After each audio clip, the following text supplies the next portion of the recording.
प्रेक्षकांना लग्नानंतर होईलच प्रेम या मालिकेचा आजचा भाग खूपच जबरदस्त आणि खूपच इंटरेस्टिंग दाखवला. इकडे काव्या जेव्हा जिण्यावरून खाली उतरत असते आणि तिचा पाय घसरून ती खाली पडते आणि या सगळ्यामध्ये आता काव्याचं बाळ जाणार आहे. इकडे काव्या जेव्हा तिच्या रूममध्ये अभ्यास करत असते त्याच वेळेला विजय आणि त्या संधीचा फायदा घेतात. काव्या रूममध्ये एकटीच आहे हे पाहताच इकडे विजय आणि वसूने मुद्दामच लाईट्स ऑफ केलेले असतात. काव्याला कळत नाही अचानक लाईट्स कसे गेले, म्हणून ती आता लाईट का गेले हे बघण्यासाठी उठणार असते आणि तेवढ्यात काव्याच्या पोटामध्ये अचानकच कळ येते. तिच्या पोटात दुखू लागतं.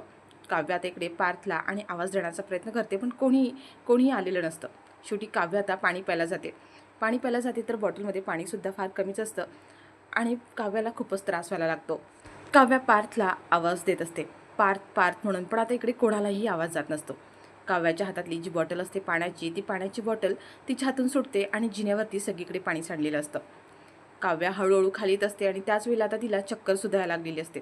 इकडे वसू आणि आता विजय दोघंसुद्धा बघत असतात. कधी रम्या पाय घसरून खाली पडते याची ती वाट पाहत असतात आणि नेमकी आता काव्या तिथून खाली येत असताना तिचा त्या जिण्यावरून जे सांडलेलं पाणी आहे त्या पाण्यावरून तिचा पाय घसरतो आणि काव्यावरून जिण्यावरून खाली कोसळते आणि काव्या जेव्हा त्यावरून खाली कोसळते ती नेमकी पोटावरच पडते आणि या सगळ्यामध्ये आता काव्या खूप जोरात किंचाळते आणि आता त्या सगळ्यात काव्याचं बाळसुद्धा दगावलं गेलं आहे.